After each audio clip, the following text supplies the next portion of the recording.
Dzień dobry, witam na moim kanale wszystkich widzów. Chciałem dzisiaj omówić ponad 2 miesiące pracy tego zestawu, który tutaj posiadam, czyli baterii firmy LVFU 10 kWh oraz falownika DEJE 12 kW niskonapięciowego i mam zamiar omówić kilka wad i zalet tego zestawu. Jeżeli ktoś będzie chciał nabyć sobie taki zestawik, to będzie pewnie troszkę więcej informacji mógł tutaj uzyskać, czy warto i na co zwrócić uwagę.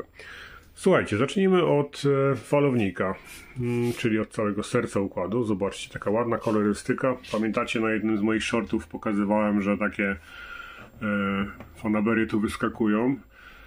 Wygląda to tak, że po zakupie tego falownika okazało się, że on ma takie coś. Czyli po dobie pracy wyskoczyło, właściwie po nocy podszedłem tutaj sobie do wyświetlacza, nacisnąłem sobie wzbudzenie wyświetlacza jakimś tam przyciskiem, po czym pokazała mi się taka kolorystyka. No i okazało się, że to jest nieaktualne oprogramowanie. Możecie to bardzo łatwo naprawić.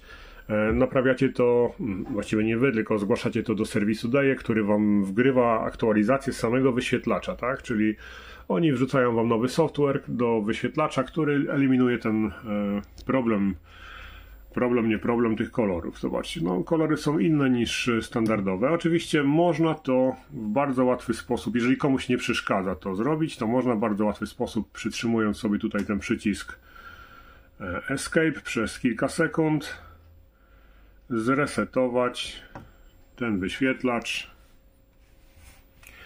który po chwili powróci do stanu faktycznie takiego, jaki powinien być oryginalnie.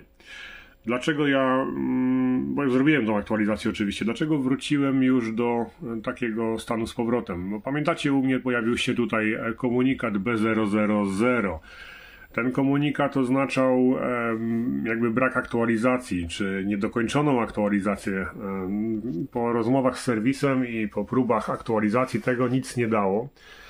Więc jedyna opcja, która pomogła mi w tym układzie, żeby zniknął ten komunikat B000 stąd, było przywrócenie falownika do ustawień fabrycznych.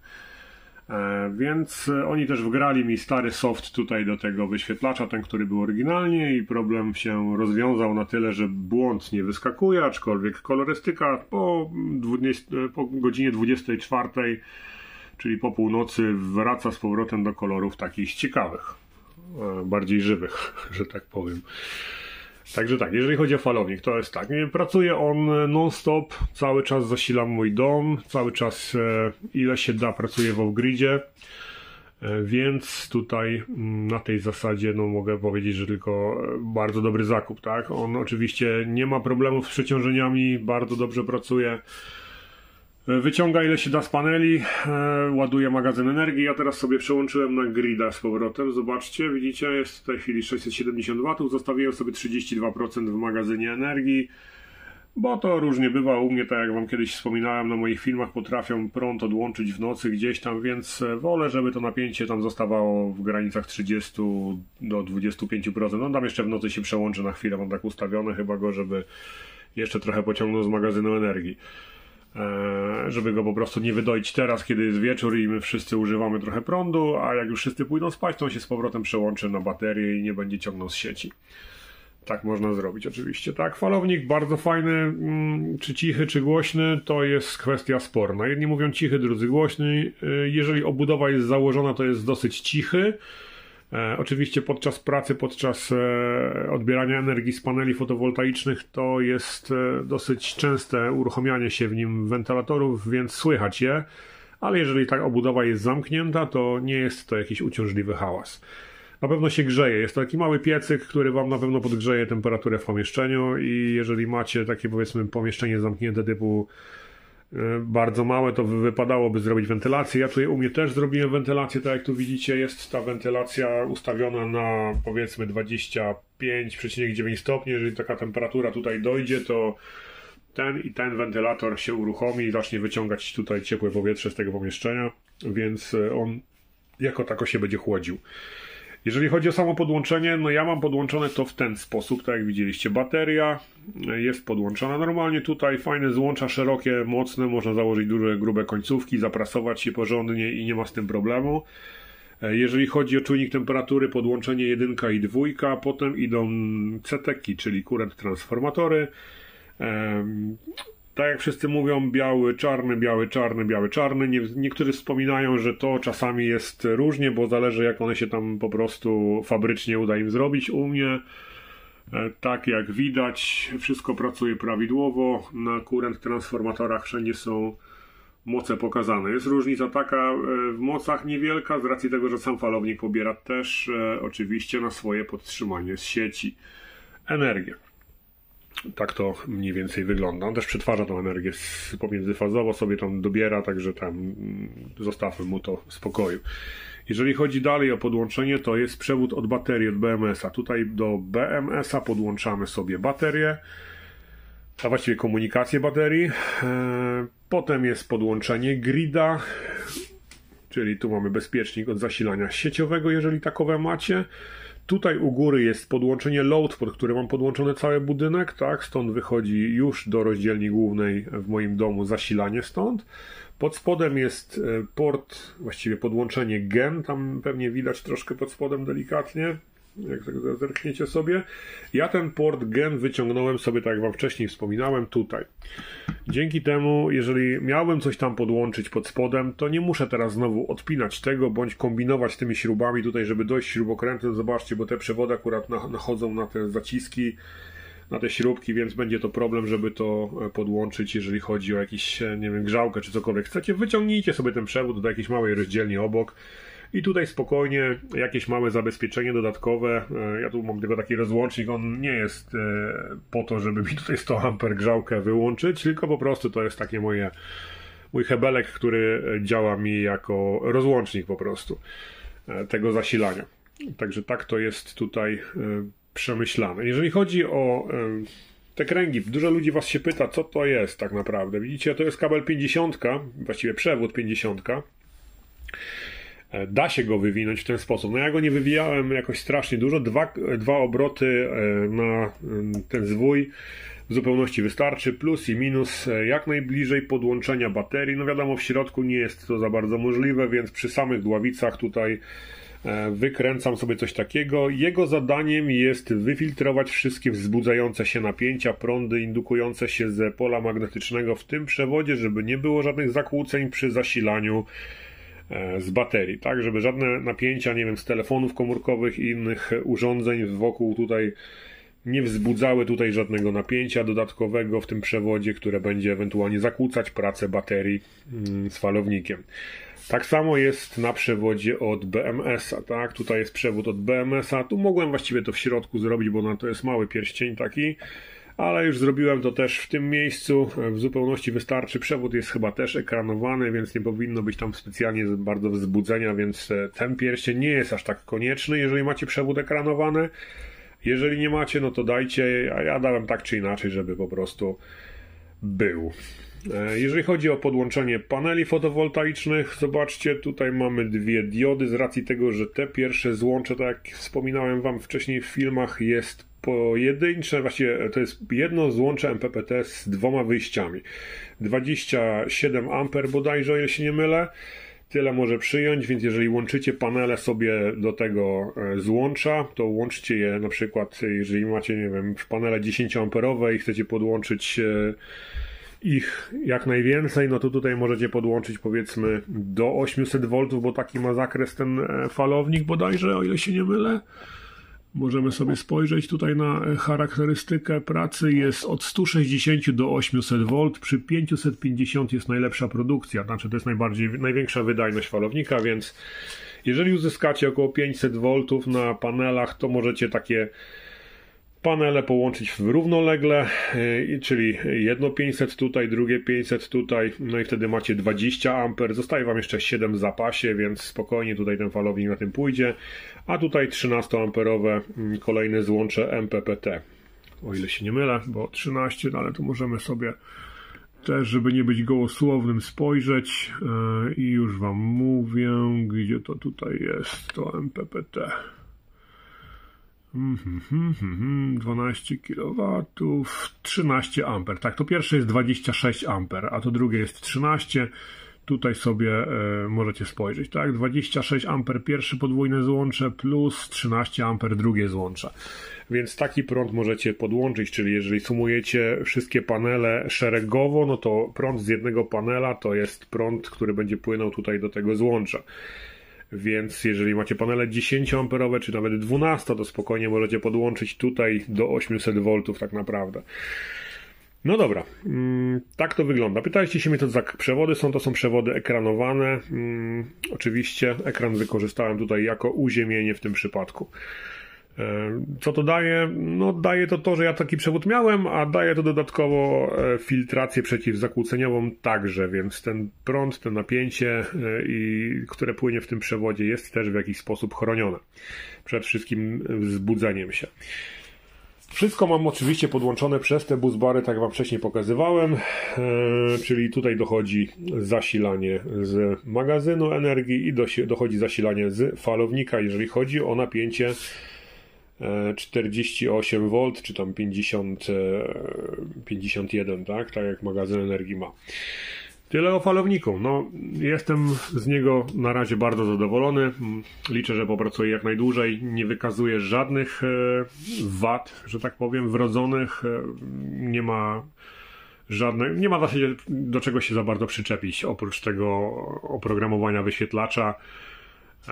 Także no tutaj myślę, że jest fajna opcja, dosyć droga niestety, bo to jest koszt około 10 000 złotych, no niecałych, tam 9, możecie za 9,5, 9600, 700 dostać takie falowniki, brutto oczywiście mówię, jeżeli sami kupujecie, więc no tanie to nie jest, aczkolwiek trójfazowe falowniki chodzą w podobnych cenach, to nie są jakieś tam że tak powiem, tanie rzeczy. No, czy miałbym kupić 10, 12, wolałbym 12. Jeżeli miałbym kupić 15, nie kupiłbym 15, bo to jest za duży falownik. Dla mnie nie potrzebuję tutaj takiej mocy i nawet nie wykorzystałbym tego.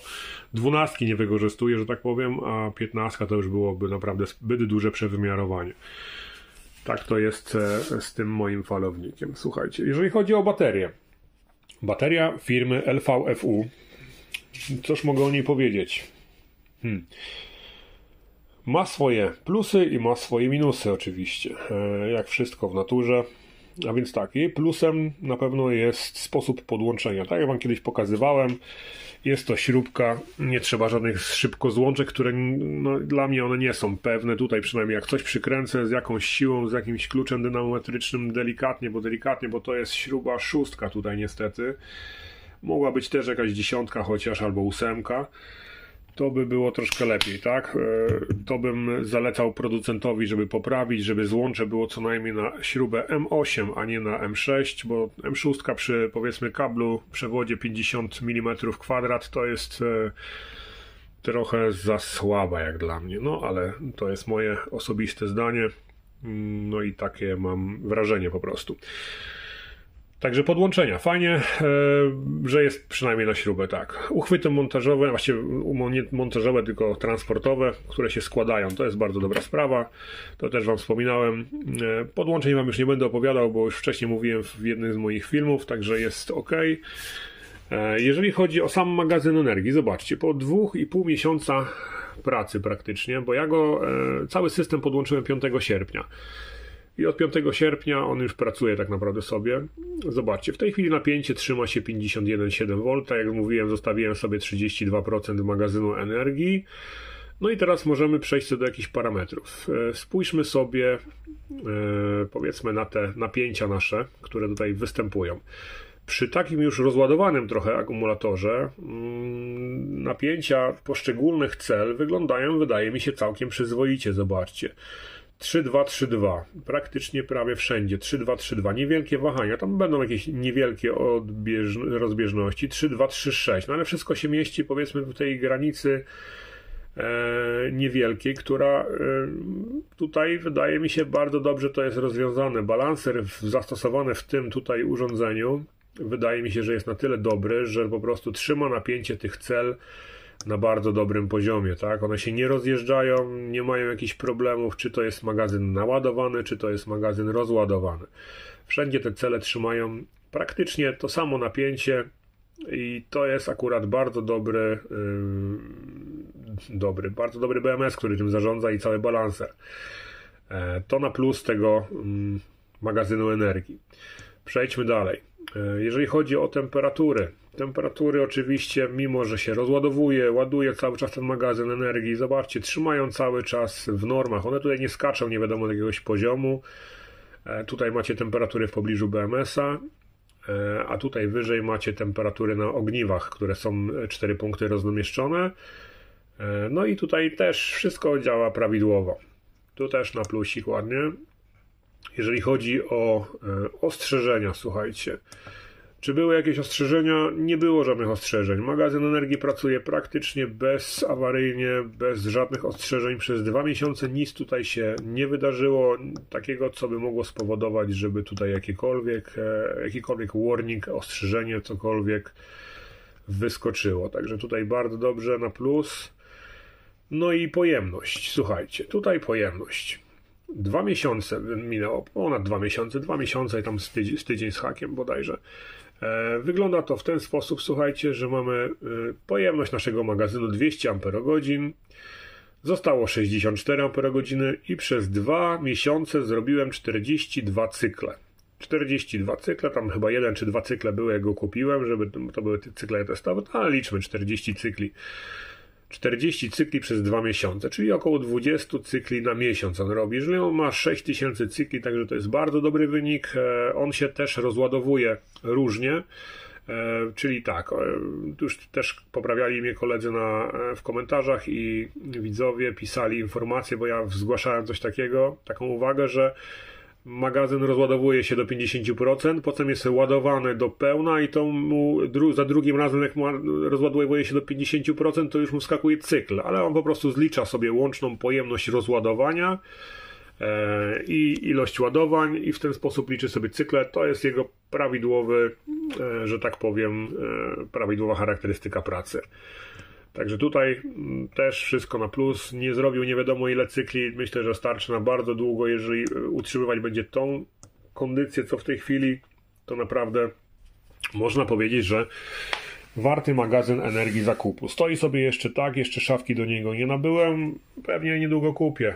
Mam trochę inne priorytety w tej chwili, ale zamierzam się za to w końcu zabrać. Teraz tak, jego minusy. No wiadomo, minusem jest przede wszystkim waga. Ciężko go zamontować w takiej skrzynce rakowej właśnie, dlatego też jej nie mam od razu. On waży prawie 90 kg, więc to jest dosyć kawał kloca i musiałbym mocny stelaż mieć w tej skrzynce, żeby go gdzieś tam umieścić. Biorąc pod uwagę, że chcę dokupić na pewno jeszcze jeden bądź więcej w przyszłości, to będzie dosyć wagowy sprzęt. Co będzie skutkować, że muszę szafkę znaleźć nie byle jaką. Ale to jest taki pierdół tylko tak naprawdę. Drugim minusem jest jego praca i współpraca z tym falownikiem. Słuchajcie, patrzcie. Fajnie wszystko.